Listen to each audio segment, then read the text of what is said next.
Welcome to RM biology মাধ্যমিক 2025 পরীক্ষার্থীদের জন্য অত্যন্ত গুরুত্বপূর্ণ ভিডিও। আজকে তোমরা পেয়ে যাবে ভৌত বিজ্ঞানের একদম 100% কমন সাজেশন, যে সাজেশন করলেই তোমরা সব কমন পাবে। মার্কস 2 মার্কস 3 সব একদম ঠিকঠাক সাজানো রয়েছে প্রত্যেকটা চ্যাপ্টারে।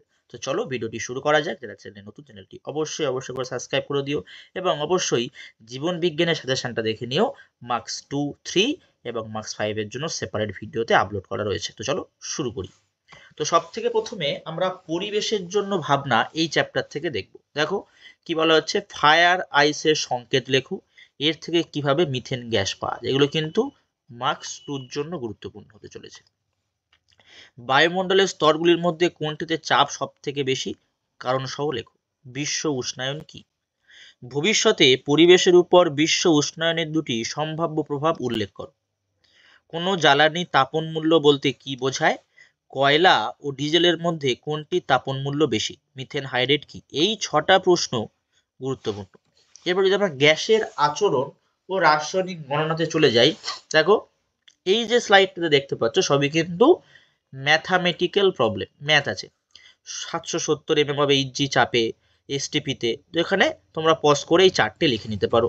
এরপরে যদি আমরা থিওরিটিক্যাল প্রশ্ন দেখি, গ্যাস সংক্রান্ত চার্লসের সূত্র, কোনো নির্দিষ্ট উষ্ণতা চাপে বাস্তব গ্যাসগুলির মোলার আয়তন প্রায় সমান এসটিপিতে এর সীমান্ত মান এত হলে এই পরীক্ষাগত তথ্য থেকে কিভাবে অ্যাভোগাড্রোর সূত্রে উপনীত হওয়া যায়। এই প্রশ্নগুলো গুরুত্বপূর্ণ। একটি ঘটনা উল্লেখ করো যা থেকে বলা যায় গ্যাস অণুগুলো সর্বদা গতিশীল।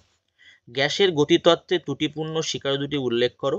কোনো গ্যাসের মোলার আয়তন বলতে কি বোঝো? বাস্তব গ্যাসের আদর্শ গ্যাসের আচরণ থেকে বিচ্যুতির উল্লেখ করো। এরপরে দেখো, যদি আমরা রাসায়নিক গণনার ম্যাথামেটিক্যাল প্রবলেমগুলো দেখে নিই, এই ম্যাথামেটিক্যাল প্রবলেমগুলো কিন্তু বেশ ইম্পর্টেন্ট তোমাদের জন্য। দেখো এই যে আয়রন পাইরাইটিসকে অতিরিক্ত বায়ুপ্রভাবে পুড়িয়ে সালফিউরিক অ্যাসিডের শিল্পোৎপাদনের জন্য প্রয়োজনীয় এসিড উৎপাদন করা হয়, এগুলো কিন্তু বেশ গুরুত্বপূর্ণ হতে চলেছে তোমাদের জন্য। এই 6টা বেশ গুরুত্বপূর্ণ। এই 7 নম্বরটাও দেখো, এটাও গুরুত্বপূর্ণ। এবার যদি আমরা আলোতে চলে আসি, আলো যে চ্যাপ্টারটা রয়েছে বেশ গুরুত্বপূর্ণ একটা চ্যাপ্টার আলো। যদি আমরা আলো চ্যাপ্টারে চলে আসি, তাহলে আমরা দেখতে পাবো, দেখো একটি সরল ক্যামেরার দ্বারা গঠিত প্রতিবিম্বের দুটি বৈশিষ্ট্য উল্লেখ করো। আলোর প্রতিসরণে স্নেলের সূত্র, আপাতন কোণ আই, প্রতিসরণ কোণ আর প্রত্যেকেই জানো। অসীমে অবস্থিত কোনো বিস্তৃত বস্তুর অবতল দর্পণ কর্তৃক গঠিত প্রতিবিম্বে দর্পণের সামনে কোথায় দর্পণের সামনে কোথায় গঠিত হবে? কোনো মাধ্যমের প্রতিসরাঙ্ক আলোর বেগের উপর কিভাবে নির্ভর করে? গাড়ির হেডলাইটে কি ধরনের দর্পণ ব্যবহার করা হয় এবং কেন? বেশ গুরুত্বপূর্ণ একটা প্রশ্ন। তারপর কোনো পাতলা লেন্সের আলোক কেন্দ্র ফোকাসের মধ্যে কোনো বিস্তৃত বস্তু রাখলে বস্তুটির যে প্রতিবিম্ব গঠিত হয় তার দুটি বৈশিষ্ট্য উল্লেখ করো। এরপরে দেখো, তারপর থেকে আছে দ্বিতীয় স্লাইডে, এগুলো মোটামুটি 3 নাম্বারের মতো হয়, আগেরগুলো 2 নাম্বার মতো আর এগুলো 3 নাম্বারের মতো। কোনো সমবাহু প্রিজমে আলোর প্রতিসরণের ফলে চ্যুতি কোণ এত বলা রয়েছে। এই প্রশ্নগুলো গুরুত্বপূর্ণ। এক্স রশ্মি, গামা রশ্মি, ওয়াই মানে এটা হচ্ছে গামা রশ্মি হবে। এগুলো ব্যবহার লেখো। গামা রশ্মিটি ক্ষতিকর প্রভাব উল্লেখ করো। এইগুলো কিন্তু গুরুত্বপূর্ণ। কাঁচ মাধ্যমে আলোর গতিবেগ দেওয়া রয়েছে এবং জল মাধ্যমে আলোর গতিবেগ দেওয়া রয়েছে, এগুলো সব 2^5 হবে, ঠিক আছে, এখানেও তাই। এবার তারপরে হচ্ছে আলোর বায়ু মাধ্যম, এগুলো কিন্তু গুরুত্বপূর্ণ। উত্তর লেন্স অভিসারী ক্রিয়া, এটা বেশ গুরুত্বপূর্ণ প্রশ্ন। এই প্রশ্নটা ভালো করে অবশ্যই দেখে দেও। এইটা 13।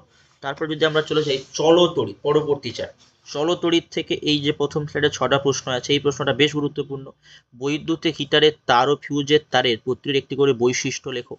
তড়িৎচুম্বকীয় আবেশ সংক্রান্ত লেন্সের সূত্র, বেশ গুরুত্বপূর্ণ। আমি স্টার মার্ক করে দিচ্ছি যেগুলো, সেগুলো কিন্তু খুব ভালো করে নেবে। তারপরে দেখো একটি বাড়িতে দুটি 60 ওয়াটের বাতি ও একটি 80 ওয়াটের পাখা আছে। বাতি ও পাখাগুলি দৈনিক 5 ঘন্টা করে চলে। প্রতি ইউনিটের দাম 4 টাকা হলে 1 মাসে কত খরচ হবে? ধরে নাও 1 মাস 30 দিন। এই টাইপের প্রশ্ন কিন্তু তোমরা পাবে অবশ্যই। তারপর সমান দৈর্ঘ্য দুটি ধাতব পরিবাহী এ ও বি রোধাঙ্ক 1.6 × 10⁻⁸ আর তারপরে আছে এইটা। পরিবাহী দুটিকে আলাদাভাবে একই বিভেদ পথে যুক্ত করা হলো এদের প্রস্থচ্ছেদের অনুপাত কি হলে এদের প্রতিটির প্রবাহ মাত্রা একই হবে? এই জাতীয় প্রশ্নগুলো তোমরা পেতে চলেছো। তারপরে এই প্রশ্নগুলো তোমরা এটা স্ক্রিনশট নিয়ে নিতে পারো এবং আমি তোমাদের পিডিএফ দিয়ে দেবো। ভিডিও আপলোডের কিছুক্ষণের মধ্যে তোমরা কিন্তু পিন কমেন্ট চেক করো, পিন কমেন্ট চেক করবে, সেখানে কিন্তু ড্রাইভ লিঙ্ক পেয়ে যাবে। সেই ড্রাইভ লিঙ্ক পেয়ে গেলে তুমি কিন্তু সেখান থেকে এটা দেখে নিতে পারবে বা তোমরা করে নিতে পারবে। পর্যায় সারণীর যে প্রশ্নগুলো আছে, দেখো পর্যায় সারণী এই প্রশ্নগুলো রয়েছে। অষ্টক সূত্রের সংজ্ঞা দাও, ডোবের আইনের ত্রয়ী সূত্র, হাইড্রোজেন ধর্মের সঙ্গে গ্রুপ 1 মৌলগুলি ধর্মের একটি, 17 মৌলগুলি ধর্মের বৈসাদৃশ্য উল্লেখ করো, এগুলো কিন্তু আসবে। তারপরে এই জাতীয় প্রশ্নটা নির্দেশ মতো সাজাও, এই জাতীয় প্রশ্নটা নির্দেশ মতো সাজাও, এটা কিন্তু বেশ গুরুত্বপূর্ণ চলেছে তোমাদের পরীক্ষার জন্য, বেশ গুরুত্বপূর্ণ। এই টাইপের প্রশ্ন কিন্তু তোমরা অবশ্যই করে পাবে। তারপরে কোনো পরমাণুর পারমাণবিক ব্যাসার্ধ, মৌলের তড়িৎ ঋণাত্মকতা বলতে কি বোঝায়, এই জাতীয় প্রশ্নগুলো কিন্তু তোমরা পেতে চলেছো পরীক্ষার হলে। ঠিক আছে, এগুলো কিন্তু অবশ্যই করে করবে। আয়নীয় এবং সহযোগী বন্ধন, এই 7টা প্রশ্ন বেশ গুরুত্বপূর্ণ। সোডিয়াম ফ্লোরাইডে আয়নীয় বন্ধন কিভাবে গঠিত হয়, যেখানে এফ এবং এন এর একটা কি দেয়া রয়েছে, তোমার পারমাণবিক সংকেত কিন্তু দেয়া রয়েছে, পারমাণবিক সংখ্যা দেয়া রয়েছে। CH4 NH3, সোডিয়াম ক্লোরাইড, কোষশিলার আয়নীয় বন্ধন, সোডিয়াম ক্লোরাইডের NaCl প্রকাশ করা যায় না কেন, এই জাতীয় প্রশ্ন কিন্তু তোমরা পেতে চলেছো। এরপর যদি আমরা তড়িৎ প্রবাহ রাসায়নিক বিক্রিয়াতে চলে আসি, এই জাতীয় প্রশ্নগুলো কিন্তু আসছে। MsO4, M মানে হচ্ছে ধাতু, এর জলীয় দ্রবণকে তড়িৎ বিশ্লেষণ করলে ক্যাথোডে কি বিক্রিয়া ঘটে, সেই বিক্রিয়াটি জারণ না বিজারণ সেটা যুক্তিসহ লিখতে বলছে। CuSO4 থেকে একটা কোশ্চেন আছে। সোডিয়াম ক্লোরাইডের তড়িৎ বিশ্লেষণ, জিঙ্ক অক্সাইড থেকে কিভাবে জিঙ্ক ধাতু পাওয়া যায়, সিইউ ইলেকট্রোড ব্যবহার করে CuSO4 এর জলীয় দ্রবণের তড়িৎ বিশ্লেষণের ক্যাথোড অ্যানোডে সংক্রান্ত বিক্রিয়া দুটি লেখো। এই টাইপের প্রশ্ন কিন্তু তোমরা কিন্তু পাবে, এই টাইপের প্রশ্নগুলো তোমরা পেতে চলেছো। এবার যদি আমরা চলে আসি পরীক্ষাগার রাসায়নিক শিল্পে অজৈব রসায়ন, সেখান থেকে দেখো প্রত্যেকটা চ্যাপ্টার থেকে মোটামুটি অন অ্যান এভারেজ আমি কিন্তু 7টা থেকে 8টা প্রশ্ন দিই, তার বেশি কিন্তু প্রশ্ন দিই। তাহলে এগুলো তোমাদের জন্য করাটা সুবিধাজনক হবে, তো এগুলো তোমরা অবশ্যই করে নেবে। ধাতুবিদ্যা দেখো মাত্র 3টে প্রশ্ন, এই 3টে প্রশ্ন সবগুলো ইম্পর্টেন্ট। ধাতুবিদ্যার এই 3টে প্রশ্ন সবগুলো ইম্পর্টেন্ট। এরপরে জৈব রসায়নের ক্ষেত্রে এই 8টা প্রশ্ন কিন্তু না দেখলেই নয়। তারপরে দেখো তারপর থেকে আছে এরকম ভাবে কোশ্চেন করা আছে, 12টা প্রশ্ন দিয়ে রেখেছি। পরমাণুর নিউক্লিয়াস থেকে এই প্রশ্নগুলো তোমাকে করতে হবে। এবং যারা চ্যানেলে নতুন, অবশ্যই চ্যানেলটি সাবস্ক্রাইব করে নিও।